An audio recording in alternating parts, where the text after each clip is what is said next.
بسم الله الرحمن الرحيم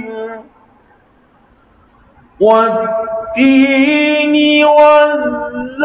والزيتون وطور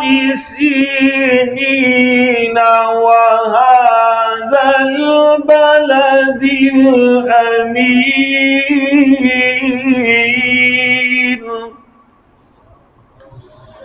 لقد خلقنا الإنسان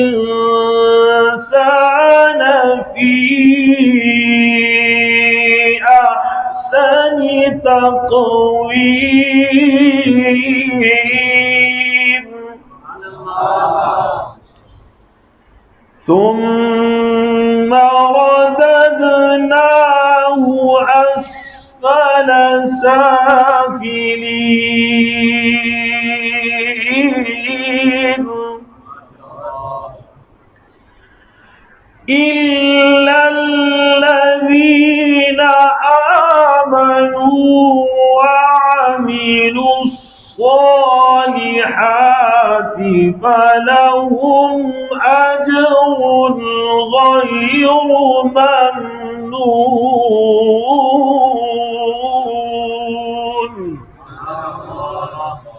فما يكذبك بعد بالدين أليس الله بأحكم